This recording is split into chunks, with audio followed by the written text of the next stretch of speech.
귀신과 돼지떼 마가복음 5장 1절에서 20절. 갈릴리 바다 동편에 가라다거라 사지방이 있었다. 하루는 예수님께서 배를 타고 호수 건너편으로 가셨다. 예수님께서 배에서 내리시는데 귀신 들린 한 사람이 예수님 앞에 왔다. 귀신도 아주 더러운 귀신이다. 그 귀신은 사람을 더러운 곳으로 몰고 가서 뒹굴게 만들고 몸을 더럽게 하고 몸에 냄새가 나게 한다. 그러다 보니 사람과 어울리지도 못한다. 사람들이 아예 상대조차 안 한다. 귀신 들린 사람은 무덤 사이에서 살고 있다. 쇠사슬로 묶어도 보고 하였으나 귀신의 힘이 어찌나 강한지 사람들이 어떻게 해볼 방법이 없다. 귀신 들린 사람은 무덤 사이 아니면 산에 있는데 매일같이 소리를 질러가며 자기 몸을 돌도 긁어낸다. 이 사람이 예수님을 찾아왔다. 귀신 들린 사람도 예수님을 알아본다. 지극히 높으신 하나님의 아들 예수여 나와 당신과 무슨 상관이 있나이까. 7절. 귀신은 예수님으로부터 괴로움을 당한다고 생각한다. 이미 예수님이 더러운 귀신에게 그 사람에게서 나오라고 명령하였다. 예수님이 귀신 들린 사람에게 이름을 물었다. 그러자 그는 군대라고 대답한다. 즉 숫자가 많다는 뜻이다. 한 사람에게 그 많은 귀신이 들어가 있으니 그 사람이 감당할 수가 없다. 귀신 들린 사람은 돼지떼를 보더니 그 속으로 들어가게 해달라고 간청한다. 예수님께서 간청을 허락하신다. 예수님은 왜 귀신의 간청을 허락하셨을까? 그것은 귀신들이 몸이 없는 상태를 기피한다. 그래서 귀신들은 인간 속에 거하거나 그것이 불가능하면 동물 속에 거하기를 원한다. 그리고 귀신들의 목적은 예외 없이 파괴하는 것이다. 만일 예수님께서 귀신들을 귀신 들린 자에서 내쫓기만 하셨다면 귀신들은 그 지역의 다른 사람에게 또 해를 끼쳤을 것이다. 예수님은 귀신들을 돼지에게 들어가도록 허락하심으로써 그들이 사람들에게 들어가는 것을 저지하고 그들의 파괴적인 횡포를 동물에게 제한시키셨다.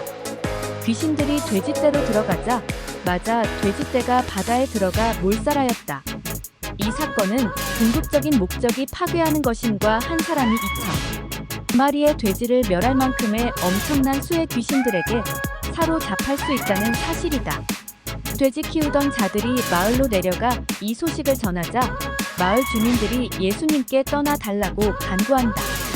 그 후로 예수님은 돼지를 불필요하게 죽였다는 비난을 받게 되었다. 야이로의 딸과 예수의 옷에 손을 댄 여인 마가복음 5장 21절에서 43절. 예수님께서 회당장 야이로의 딸을 고치기 위해서 그의 집에 가실 때 12년 동안 혈루증으로 앓고 있던 여자가 예수님의 옷자락을 만졌다. 그녀는 예수님의 능력을 소문으로 들어 알고 있었기 때문에 예수님의 옷만 만져도 고침을 받을 수 있다는 믿음이 생겼다. 그 믿음을 가지고 예수님의 옷자락을 만진 그녀는 고침을 받았다. 예수님께서는 자신의 몸에서 능력이 빠져나간 것을 아시고 누가 옷을 만졌는지 물으셨다. 예수님께서는 사람이 은밀히 행하는 것조차 아시는 분이시다. 그래서 여인은 자신이 예수님의 옷자락을 만짐으로 인해서 자신의 병이 나았음을 고백했다. 사실 혈루증은 부정한 병으로 여인으로서는 공개하기 부끄러운 병이다. 그러나 여인은 예수님께 감사하는 마음으로 대중 앞에 자신을 드러냈다. 이때쯤 야이로의 집에서 사람이 왔다. 딸이 죽었으니 이제 예수님이 오시지 않아도 된다는 것이다. 그러나 예수님은 야이로에게 두려워하고 말고 만기만 하라고 말씀하신다. 믿음은 내가 기대하는 것 이상으로 잘 될 것이라는 소망이다. 예수님은 이처럼 절망적인 상황에서도 우리에게 믿음을 요구하신다. 이런 믿음, 이 참된 믿음이다. 예수님은 3명의 제자만을 데리고 야이로의 집으로 향한다.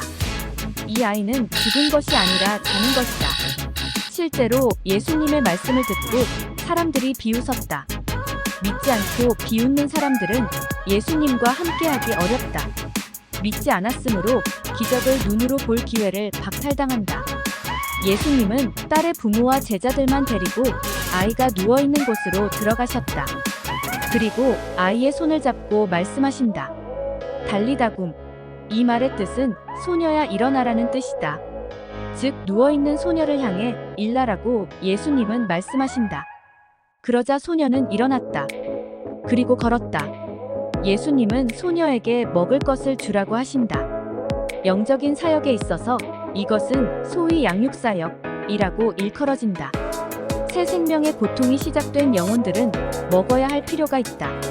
제자가 주님을 향한 자신의 사랑을 표현하는 한 가지 방법은 그분의 양을 먹이는 것이다.